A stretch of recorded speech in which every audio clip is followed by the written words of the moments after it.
Hey everyone, and welcome to our channel. We are the intellectual saviors of wrestling. We are your hosts.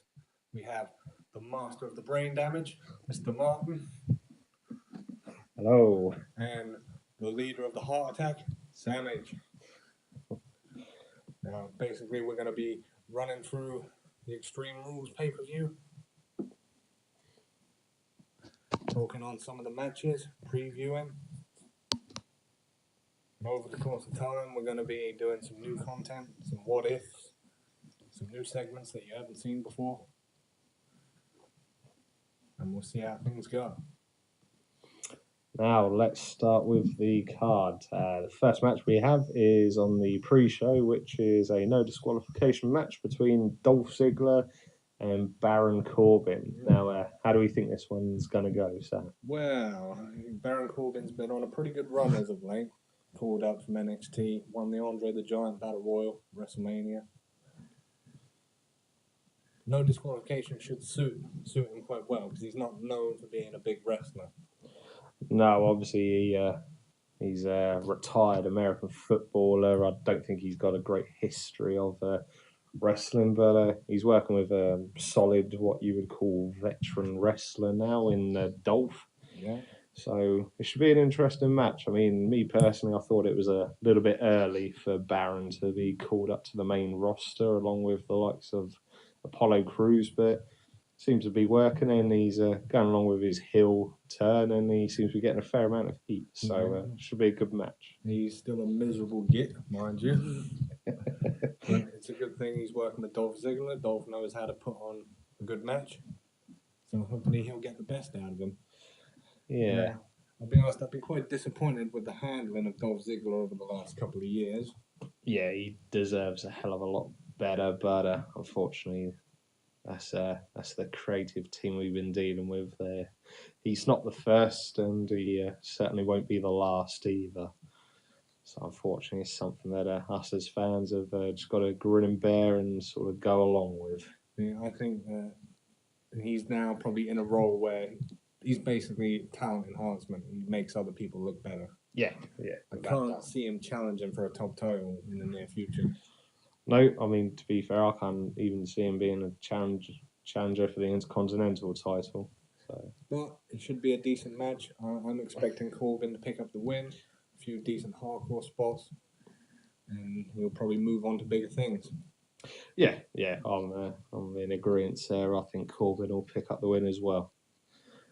So let's move on to the main card now. And the first match we'll go to is a Tornado Tag Team match, which is a rarity. We got the Usos versus the Club. The Club. So they're not using the bullet thing anymore. No. Well, that's more than likely as well copyrighted by New Japan. Yeah, that's true. Although I did notice a few weeks back when Finn Balor made his comeback on NXT, he had bulletproof on the back of his jacket. So maybe that's something they'll go with in the future if and when they bring up Finn. Yeah, I do like the Club. I've been impressed with them since they come in, Anderson and Gallows. Yeah, Anderson, as you know, has been not Anderson. Gallows in the past has been in the company a couple of times already. Yep. Yeah, that's correct. And they were a little bit sneaky. They've not highlighted it, but when they originally signed Gallows, he was Doc Gallows. But as soon as he made his WWE debut, he's back to being Luke Gallows. Yeah, we all know who he is. You might know him from the Straight Edge Society a few years ago. Yep. The Imposter Kane. Yeah, we don't talk about that one. And who can forget Biscuits and Gravy? Classic tag team. Festus and Jesse. Yeah. Now, this should be quite a hard-hitting affair. If it's Tornado, that means no tags. Everyone in the ring at the same time. I just want a chaotic match. Usos are quite known for being fast-paced. Yeah, it should be a good match, and obviously as well at the same time it's building up this rivalry with Roman and AJ Styles that little bit more. But to be honest, I can't really see it lasting too much longer. They'll maybe get another month out of the storyline, if that. They can't keep on going on with it for the title for months and months and months. Right now, I think that, in my opinion, I think the club are going to pick up the win. Because I think the Usos don't really need the win. No. It would be good to get the club some momentum, get them behind them, maybe get them into a future tag title run. Yeah, definitely. Yeah, they've got to build up the stature and the worthiness of the club, and for them to be taken seriously. I think that they need to go over the Usos clean, no interference. Now we're going to have enough interferences, I feel, in AJ and Roman. Yeah, you have a feeling that regardless of who wins this match, it will spill over into the main event. Yeah, without a doubt. Right, we will touch on that in a bit. Yeah, so let's move on to the next one. We've got the US title match between Kalisto and Rusev. Now, I'm not sure if it's part of the storyline or not, but WWE going along with the storylines that Rusev injured Kalisto on Raw, I believe it was, this past week. So, yeah, that could be a possibility. I have a feeling that Rusev is going to win this match. They've, I suppose, got to get the big guy over at some time after their failed attempts with Ryback and Kalisto. I don't think we'll be seeing Ryback again. No. Any of you have read some reports recently, Ryback went on a very verbal outburst about the WWE and was sent home indefinitely. Yeah, he was arguing about, making a point about there needs to be fairer pay within the company and amongst various other things, which I believe you can get the full statements and whatnot online. And in fact, Cameron even got sacked because of her support of Ryback's playing. No, definitely not. But then, let's be fair, apart from a few appearances on NXT, we haven't seen Cameron in WWE for quite a while. Yeah, but to be fair, since the Funkasaurus angle ended, they haven't really used her at all, really. No, I mean, I think there has been a few various reports and that and whatnot that she wanted to go back to development to improve her wrestling skills. So, but anyway, yeah, back to the US title match. Kalisto, in my opinion, they're trying to market as the next Rey Mysterio. Let's not disguise it. No.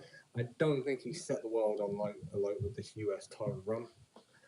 It's been a bit random, I have to admit. I mean, appearing on the pre-shows and the lower mid-cards, it's not done the US title any favours, and it's essentially gone back to being a throwaway title again. Yeah, and not to mention as well, they're still trying to keep the whole Lucha Dragons thing going on, even though Kalisto is technically a singles wrestler. Yeah, we'll wait and see what happens with that one.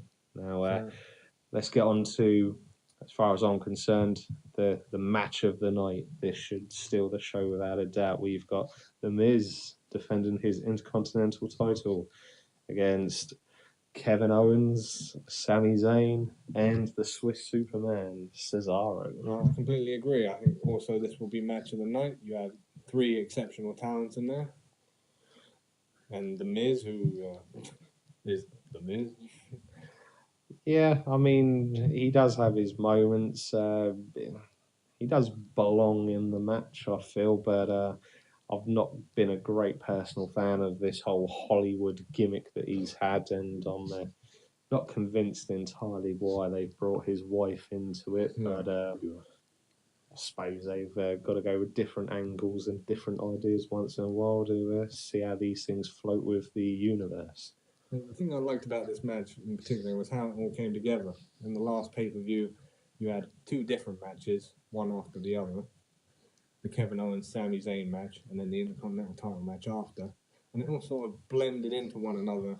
Yeah, it's they've built it up very well, and as you say, a lot of talented wrestlers in there, and it should definitely steal the show. I mean, I've been a big KO fan since the NXT days when he first started rivaling with Sami Zayn back back in the day, I believe early last year it was. Yeah, in early last year, Sami Zayn won his first NXT title, and you hold the classic tag team betrayal angle, which we've seen so many times in the past.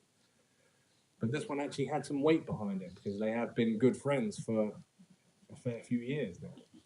Yeah, and they worked the independent circuit an awful lot even before they came to WWE, so they're very familiar with one another's work. And as I was saying, Cesaro, thankfully, he's came back from his injury, and the creative team have sort of reclaimed his worthiness of being where he is, and hopefully, potentially, move him on to bigger and better things in the future. Yeah, he's back. When the time is ready, though. He's back on the main roster. They've given him a solid gimmick. Hopefully, Vince, in his old age, doesn't know what makes a superstar in 2016. He says he doesn't connect with the audience. Now, when he watch one of his matches and tell me he's not connecting with the audience, you see the Cesaro section signs, they're cheering him. What more can you do? Yeah, exactly. You look at your heavyweight champion at the moment is getting booed, and not just a little bit booed out the building. Yeah, as I say, I think that's more on the creative side of things. But yeah, it's definitely not good in that. But yeah, I'm not sure who is going to win this.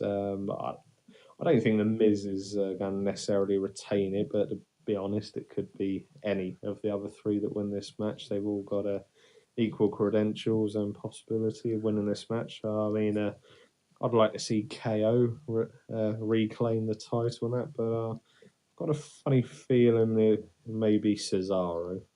You see, I would be happy with any of the three other than Miz. But personally, I would like Sami Zayn to bring it home. I think he's been doing stellar work since his promotion from NXT.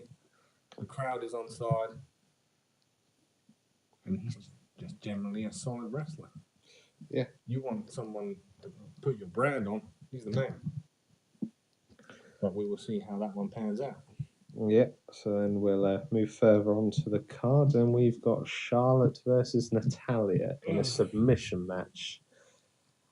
I think I speak for most of the universe.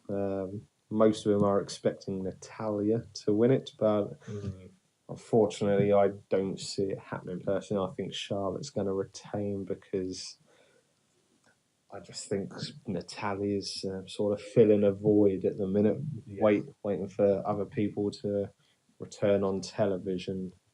I think they've missed the boat with Natalya. See, I was watching some old pay-per-views the other day, and it was Natalya's last Divas title run, which was back in 2010, 2011. Yeah, that long ago. And really, since then, like Dolph Ziggler, she's essentially an enhancement talent. She comes in, puts on a solid match, but ultimately doesn't get the big win in the end. No. And I can't see this being any different.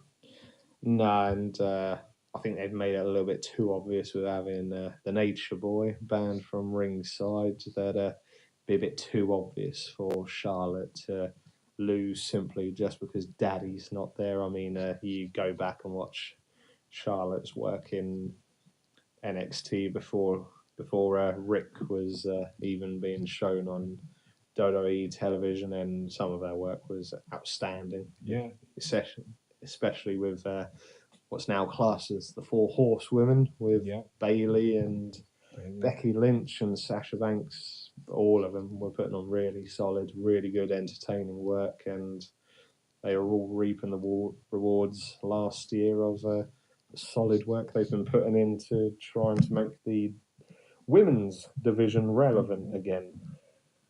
Yeah, I think this will be the match where Charlotte proves that she doesn't need Ric Flair to win. I don't think she's going to turn face again. I think she'll still be a heel for the considerable future. Yeah, I mean, obviously we had Raw in North Carolina, in Flair country, that's and she tried her best to try and get him to boo her. Yeah. And it worked. They were booing her. I mean, that is what you want. Your bad person, you do want your heel to be booed. Yeah. So that's how we think the women's division match is. Not expecting it to go on longer than about 10 minutes. No, unfortunately, they don't really put an awful lot of time into the women's matches, even now. But then I think that gives the, shall we say, more talented female wrestlers, the opportunity to try and fit all their best work into that short amount of time. So yeah, good solid match, but ultimately I think it will be Natalia tap it out come the end of the match. Yep, I'm in agreement with you as well. And I think they'll be waiting for Sasha to come back before they change the title. But let's move on further to the card. And it's the tag team title match. And seems everybody's favourite tag team, the New Day, against the Vaudevillains. Who would have said that about a year ago? Yep. I have to admit, I did not like the New Day about a year and a half ago, but now I'm currently sitting here with a Booty-O's shirt on. It's true, he is. You didn't buy the cereal box. No, I'm not paying £9 just for an empty box. But yeah, they've come on leaps and bounds. If you remember their initial gimmick when they were sort of preachers, and everyone was like, oh my god, they've clubbed together 3 coloured guys. This is going to blow up in their faces. And it did for a while. Yep, but I've watched some interviews with them around like WrestleMania Access Week and that, and they were saying that they were quite frustrated and that with some of the creative direction they were given and that, and it took them a while even to click and that as a team, but after about 6 months or so, they all started clicking and that, and now it's sort of at the stage now where they're just trying to create a fun environment and that, and at the same time trying to push the boundaries a little bit, which us old school fans all enjoy. Yeah, it's quite surprising because they didn't really turn them the way people normally get turned. They were bad guys, and well, I think the fans sort of made them good guys. Yeah. Because slowly along the way, the New Day sucks chant, which was quite... Well, it happened a lot when they first started. Slowly started changing into the New Day rocks chant. Yeah. So, the kudos to them. They've done fantastically. And, they're fighting the Vaudevillains, who, if we're watching NXT, they were a decent tag team, but I think if we're both being honest with one another, we never truly expected them to get that call up to the roster. I didn't think it was going to happen. I thought, the gimmick is outdated. It was a comedic gimmick that I didn't think would work on the main roster. I thought Vince would see it and immediately shut it down or turn it into something else. Yeah. So I'm surprised that they've come up this quickly and already made it into a tag title match. Yeah. I mean, to be fair, they've kept fairly true to their gimmick and whatnot from the NXT days, which is refreshing at the same time, because it's always good to have something new and fresh that we've not necessarily seen before. Mm-hmm. But we'll see how it goes. I mean, in all honesty, I can't see the New Day not retaining. I would be very surprised if the Vaudevillains managed to pick up the win. I can't see them being the team that breaks the New Day's long tag team title reign, because it's going on quite a long time. Yeah, I mean, I think they're closing in on nearly a year of having the title. Yeah, I think they won it last year. Money in the Bank, I think it was either Money in the Bank or SummerSlam. Yeah. One of the two. Yeah, so I'd say maybe when Enzo comes back, maybe they'll be we'll have Soft being a bit more of competitive, genuine challenges for them. Not knocking the Vaudevillains, because they've been doing some good work and that, and they deserve to be where they are. But no, in my opinion, I don't think the Vaudevillains are the team that's going to dethrone the New Day for the tag titles. Would surprise me if they did. Can't see it happening. No. No, that's it. So yes. So now let's move on to the main event. The big one. Yeah, and we have Roman Reigns, your reigning WWE World Heavyweight Champion, fighting against AJ Styles. Right. I'm going to be completely honest with this one. When the Shield were together, I liked Roman Reigns. I thought he was decent. Yeah. But since the breakup of the Shield, I just think they've pushed him wrongly.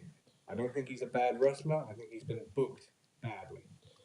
Yeah, I can certainly agree with that. I mean, unfortunately, in the Shield, he was sort of the least popular character, shall we say, in that. But then at the same time, when they did have the breakup, Dean Ambrose and Seth Rollins had a clean break from the Shield, changed their image, changed their gimmick to an extent, and they obviously got new music and that where obviously Roman for a long time he stayed with the sort of security armor and he's still even got the Shield theme. Well, there's been. You talked about this earlier. You said that has Roman still got the Shield gimmick and the Shield armor simply because he isn't strong enough of a character to carry something on his own, whereas Seth and Dean were. Yeah. But at the same time, again, I think that does partially come down to booking and that as well. I mean, he did have a popular period, I think was it early last year and that, where everyone was on board with Roman and that, and they even wanted him to win the Rumble last year and that, and it didn't happen, and he kept on having too many close calls and that, and then I think Lawson people got a bit sick of it slightly, and then when he finally did get his big moment at the Rumble this year, people just simply didn't want to see it. Yeah. I think it was a case of too much too soon. Because if you remember, if you go back to, I don't know, say, let's go with Stone Cold Steve Austin. At the start of his career, look at where he was. He was the ringmaster. They didn't immediately shove him into the main event, not straight off the bat. It was a slow build. Yeah. You had King of the Ring, you had the IC title feuds, you had Austin McMahon, and it was 4 years between Austin debuting and then him winning the World Heavyweight title. Yeah.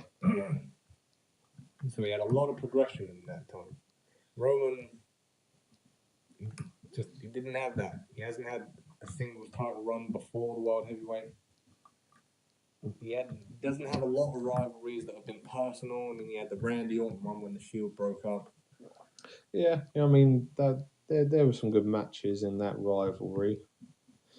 But yeah, I get what you're saying. They at times they don't build up the wrestlers like they used to. I mean, even take the Rock. Look where he came from. Yeah. To when he finally won the title. Yeah, it was a big moment. Yeah. Well, even look at the COO of the company, Ooh. Triple H. Yeah. When he first came in as Hunter Hearst Helmsley. Now, we were talking about this more on another subject, but when Triple H, first came into it and he was involved in something called the Curtain Call, which he took a lot of the blame for because, Shawn Michaels got injured, Paul and Nash left. Triple H took the blame, so he wasn't supposed to win the title. No. A lot of people would say, he married into the title. But the thing is, in my opinion, he would have won all those titles even if he hadn't married Steph. Regardless, he's a hell of an athlete and one hell of a wrestler. Say what you will about him burying the roster. Well, there's a few wrestlers these days guilty of that one. But I can give you at least 5, 6 WrestleManias where he's made the right decision and put over the other superstar. Yeah, that's correct. Yes, getting back to the main event though, and obviously we've had AJ going on in the title picture for the last month and a half or so. Obviously, we're pretty familiar with his work outside of WWE, and he is one hell of a talented wrestler. I'll be honest, I didn't expect him coming into the WWE and having such an impact, being a former TNA guy. Don't mention that. He never worked for him. He just worked the circuit. Yeah, the company AJ Styles worked for 2002 to 2000, whatever it was. Yeah, it should be a good match. I mean, again, touching on what you said, I don't think Roman's a bad wrestler. It's just been poor booking on the creative side of things. I mean, unfortunately, they're starting to book him a bit like Cena. He has a 20-25 minute match. He's sort of pretty much getting beat down for about 15 to 20 minutes of it, and then he comes back, has his big Superman moment, and then gets the win at the end. Yeah, it's not a good routine. You would have thought with the reaction Cena was getting over this, and even he knows it because he's mentioned his 5 moves of doom over and over again. So I would have thought WWE would have tried to at least add moves to Reigns' moveset to sort of, give him some variety. Say to the people, hey, I'm not just a power guy. I can do other moves. If they follow this routine over again, they'll have the same reaction. Yeah. Because try as they might, the WWE will never be able to get Cena liked with the audience. No, that shit. Even though he's supposed to be the face of the company.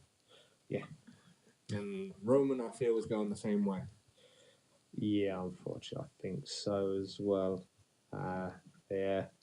With regards to the match, though, as much as I'd like to see it, I don't see AJ Styles winning. I think Roman's going to retain, and I don't know, maybe a big feud for Roman in SummerSlam, and maybe he'll drop the title around that time. I mean, there's nothing definitely concrete, but there is talk going around that Seth Rollins is going to be returning in about 3 weeks' time. Thank God. Yeah, we've all missed Seth, and it'll be good to see him back on television doing what he does best. This should be quite a good match. Extreme Rules is normally a pretty decent match, so you should have numerous weapons and tables and. Yeah, and at the same time, it'll be interesting to see what they come up with creatively, because I feel AJ sort of tries to utilise the environment he's got within him, not to the extent of Kofi Kingston, but yeah, it should be interesting to see what they come up with and what almost daredevil moves they'll come up with. Yeah. But I can't see there being interference in this match. Like I said earlier, the club and the Usos will probably get involved along the way. Yeah, I think they'll go with the predictable line of Gallows and Anderson coming down first to assist their buddy AJ, even though he says he's got nothing to do with it. They're just doing it, trying to help him out. Maybe we might see involvement from Finn Balor. Yeah. I mean, he's going to be busy with his NXT title rematch. Yeah, and he's got the UK tour coming up soon. I mean, I said we may see him Money in the Bank at the earliest. Yeah, we're not. I don't expect to see him until at least after the UK tour is finished for NXT. But yeah, at the same time, it would be a bit more impactful if he did make his debut at the pay-per-view. Yeah, this should be a solid match again. I'm fully expecting Reigns to walk out the champion, because as much as I like Styles, I can't see him being the one to take the belt off Roman. Yeah, I think they're possibly saving that for maybe Seth Rollins or John Cena, or Cena won't get the belt anymore. Or hopefully, maybe they'll do something with Brock at SummerSlam. It's a possibility. Seth and Roman never really finished their feud. I mean, they were going to have a feud at Survivor Series, as you know. Yeah. And then Seth got his knee injury, which ruined that one, led to the tournament. Yeah. So you would think Seth would return to go straight into the main event picture. Yeah. You would like to think so, and I can't see really many of them on the current roster making the jump up to suddenly be fighting for the main title. No. And I'm pretty sure that I'd like to think Jericho will be disappearing after this one. Saying that, we didn't speak about Jericho. No, we didn't. I've just remembered that. Right, well, we'll finish our main event thing, and then we'll quickly talk about the Asylum. Yeah. Well, I think we've pretty much covered the main event and our feelings on that one. So yeah, let's. How could we forget this? The first ever WWE Asylum match. Yeah, this is an interesting one because they don't normally come up with a lot of new match types. I mean, essentially, this is a cage match. Yeah, with a couple of weapons dangling from the top of the cage. Yeah, if you saw all the weapons on the top of the cage, and a chainsaw, a plant pot, kendo stick. I think there was even a mop. Ooh, Mick Foley's barbed wire bat. Oh, how can we forget about that? Yeah, he passed on the barbed wire 2x4 onto Dean before WrestleMania. So yeah, again, this should be a good match. Again, Jericho doing his Jericho veteran thing, doing his usual heel work that, I'll give him his dues. I know we've seen it 1,000 times, but he does do it so well, and he knows how to piss the crowd off. Yeah, Jericho just is a dislikable person. I mean, I've disliked Jericho. Even when he was a good guy, I disliked him. I didn't like it when he was the Undisputed Champion. Not the first ever, as he would have you believe. Third. I mean, if you go back and watch WrestleMania 4, the tournament, watch the commentators announce Randy Savage as the Undisputed Champion. Yeah, that is true. But yeah, so be interesting to see what Chris does in this match, as he will be avenging his $15,000 jacket that Dean destroyed, shall we say? Yeah, well, he's probably got more. I mean, he's got that red and blue one, which will probably make an appearance now. Yeah, I think so. So yeah, we'll wait and see what happens in that one.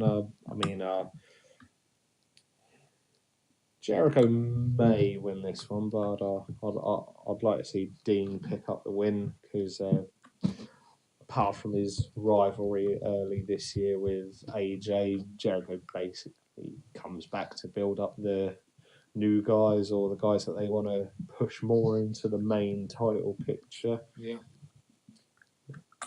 Yeah. I mean, I'm fully expecting. I want Dean to pick up the win because I think he needs a few solid pay-per-views to get him in contention for the heavyweight title again. Yeah. Because he's one of the rare people that is a main event talent. The fans like him. He's ready for the main belt. You look at the reaction last year when everyone thought he had won it. Yeah. When he beat Seth for it. The referee reversed the decision. Yeah, that's correct, yeah. Because of the knee to the back of the head. The crowd went nuts when he won it. Yeah, and then we also had the pretty close call at Roadblock just before WrestleMania as well. Another solid match. Yeah. I mean, obviously he's also working with a soon-to-be legend in the wrestling industry. Yeah. I mean, we don't see an awful lot of Triple H these days in regards to wrestling, but when he does, he always does a solid job. Yeah, you can always count on Triple H to pull it out of the bag. I mean, I'll be honest, last year, WrestleMania 31, when he had his match with Sting, I was skeptical. I thought, oh God, here we go. Two old farts battling it out. But no, they pulled it out of the park, and it was one of the matches of the night. Yeah, without a doubt. Apart from the largest pop when Seth came out. Yeah, that was great. But yeah, so I think that about wraps it up for our preview of Extreme Rules. Yeah, I mean, we both have the network, so we'll be watching it. And if you keep listening, we're going to be doing a review of Extreme Rules after it's happened. Yeah, and then we'll try and keep the content going, reviews of Raw and SmackDown, and see the storylines that get revealed throughout the weeks, and see where we think they're going, and possible new lines that they may be looking at down the future. Yeah, we've got a lot of good content coming. Keep updated for our segments, including the finishing touch, where we're going to be talking about the endings of special matches in history. And one of my favourite segments, the recycle bin, where we're going to talk about wrestlers who have been repackaged, been binned. Some have been successful. Others, not so much. Yeah, like the Shark match. Yeah, WCW don't want you to know about that. But yeah, keep listening, subscribe to our channel, and we guarantee you're going to have a lot of content coming.